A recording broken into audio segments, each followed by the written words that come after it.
సముద్రంలో 7 విశాఖవాసులు చిక్కుకున్నారు. మత్స్యకార కుటుంబాలని చూస్తే కళ్లల్లో నీళ్లు వస్తాయన్నాయని నెల్లిమర్ల ఎమ్మెల్యే లోకం మాధవి అన్నారు. మత్స్యకారుల ఆచూకీ కోసం రెస్క్యూ ఆపరేషన్ కొనసాగుతుందని, వారు క్షేమంగా ఉండాలని దేవుణ్ణి ప్రార్థిస్తున్నామని తెలిపారు. మత్స్యకారులకు మెరుగైన జీవనం కోసం చాలా ప్రతిపాదనలు చేయాల్సి ఉందని తెలిపారు. నెల్లిమర్ల ఎమ్మెల్యే లోకం మాధవితో మా ప్రతినిధి Anuradha face to face. Fishing harbour లో గల్లంతైన మత్స్యకారుల ఆచూకీ కోసం కుటుంబ సభ్యులు ఆందోళన వ్యక్తం చేస్తున్నారు. అదే సందర్భంలో ప్రస్తుతం నాతో ఎమ్మెల్యే లోకం మాధవి గారు ఉన్నారు. వారందరినీ ఒకసారి పరామర్శించే ప్రయత్నం కోసం ఇక్కడికి వచ్చారు. అలాగే కుటుంబ సభ్యులకి భరోసా కల్పించే ప్రయత్నం కూడా చేస్తున్నారు. ఒకసారి మాట్లాడదాం. మేడం, మీరు గతంలో కూడా చాలా ఫాస్ట్ గా మత్స్యకారుల సమస్యలు అన్నప్పుడు వచ్చి వాళ్ళకి భరోసా ఇవ్వటం, వాళ్ళ గురించి ప్రయత్నం చేయటం ఇవన్నీ మేము చూసాం. ప్రస్తుతం ఇప్పుడు 7 గల్లంతయ్యారు. అందులో 6 మీ నియోజకవర్గాలకు సంబంధించిన వారు. ఏం చెప్తున్నారు? చాలా బాధాకరంగా ఉన్నదమ్మా. ఎందుకంటే మా ప్రాంతంలో ఉన్న మత్స్యకారులు 28 కిలోమీటర్లు మనకి తీర ప్రాంతం ఉంది, కానీ ఆ మత్స్యకారులు అందరూ కూడా ఈరోజు ఎక్కడెక్కడో ఉంటున్నారు. వాళ్ళకి చాలా కష్టాలు వస్తున్నాయి. ఈ కష్టాలని పరిగణలోకి తీసుకుని నేను మన ఎన్డీఏ కూటమి ప్రభుత్వాన్ని, అటు కేంద్ర ప్రభుత్వాన్ని, రాష్ట్ర ప్రభుత్వాన్ని కూడా మాకు ఒక జట్టి కావాలండి, అందరూ అక్కడ ఉండాలి, కుటుంబాలతో కలిసి ఉండాలి అని కూడా కోరడం జరిగింది. ఈ మత్స్యకారులందరూ కూడా తన జీవన విధానం మార్చుకుందామన్నా కూడా ఈరోజు ఆ పరిస్థితులు ఇంకా పూర్తిగా మనం కల్పించలేకపోతున్నాం వాళ్ళకి. అదే చాలా బాధాకరంగా కూడా ఉన్నది. ఎక్కడికొక్కడికో వెళ్తున్నారు. ఇప్పుడు ఈ బోటు ఉందనుకోండి, ఆ బోటు ఓనరు చాలా చిన్న ఓనరు. పాపం రీసెంట్గా బోట్ అంతా రిపేర్ చేయించుకున్నాడు. ఒక 20-30 లక్షలు పెట్టి బోటు రిపేర్ చేయించుకున్నాడు. అయినా కూడా ఇలాంటి సంఘటన జరిగి ఆ బోటు మునిగిపోతే అతను ఇంకా ఏం చేయాలో కూడా తెలియదు. మేడం, అంటే లాస్ట్ టైం కూడా గల్లంత అయినప్పుడు మత్స్యకారుల కుటుంబాలతో మీరు వచ్చారు, మాట్లాడారు వాళ్ళతో.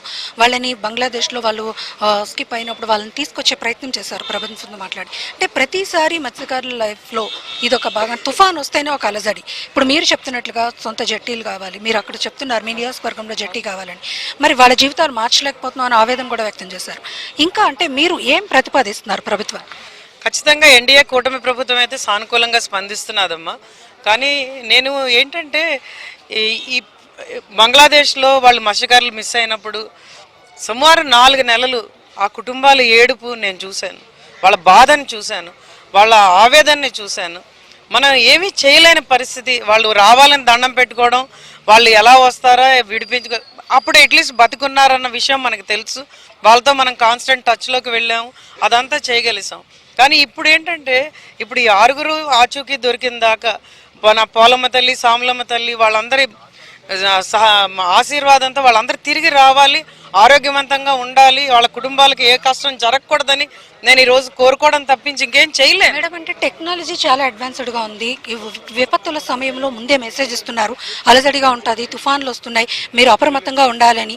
అయినప్పటికీ కూడా ఈ ప్రమాదాలు బారిన పడుతున్నారు వెళ్ళినప్పటికీ కూడా. అంటే టెక్నాలజీ పరంగా ఇంకా ఎలాంటి జాగ్రత్తలు తీసుకుంటారు? అంటే ఇంకా మనం ఎక్కువ చేయాలమ్మా. ఎందుకంటే నేను ఈ ట్రాన్స్పాండర్స్ అవన్నీ కూడా మనం ఇచ్చాం వీళ్ళకి, జీపీఎస్లు ట్రాన్స్పాండర్స్ ఇస్తున్నా కూడా ఇంకా అందరూ కూడా అందిపించుకునే అంత నెంబర్లు మనకి రాలే. అందరికీ ఇవ్వాలి అవి. అందరి దాంట్లో మ్యాండేటరీ కొంత ఎక్విప్మెంట్ మనం చెయ్యాలి. అలాగే రెండోది ఏంటంటే వీళ్ళకి సబ్సిడీలు ఇస్తున్నారు, కానీ అనుకున్న స్థాయిలో సబ్సిడీలు రావట్లేదు ఈరోజు.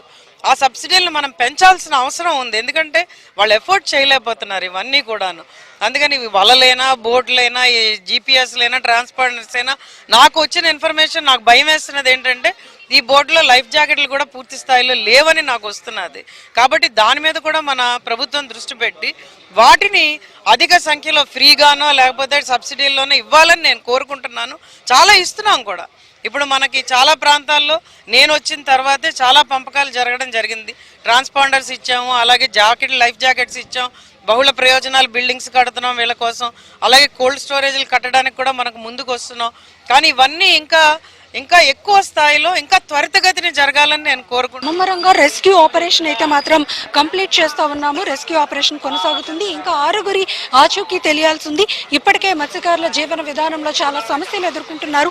దానికోసం ప్రభుత్వం ముందు అనేకమైన ప్రతిపాదనలు పెట్టాము. అవన్నీ కూడా ఇంకా పెంచాల్సిన అవసరం ఉంది అని చెప్పి నేను కూడా భావిస్తున్నాను. ప్రత్యేకంగా ఈ రెస్క్యూ ఆపరేషన్ మాత్రం వేగంగా కంప్లీట్ అయ్యి వాళ్ళంతా కూడా క్షేమంగా తిరిగి రావాలని నేను కూడా దేవుణ్ణి కోరుకుంటున్నాను. మత్స్యకారుల సమస్యలు వస్తే మాత్రం ఖచ్చితంగా అందరికన్నా ఒక అడుగు ముందే నేను ఉంటాను అన్నది ప్రత్యేకంగా ఆమె అయితే తెలియజేస్తున్నారు. వీడియో జర్నలిస్ట్ ధనుష్తో అనురాధ, HM టీవీ, విశాఖపట్నం.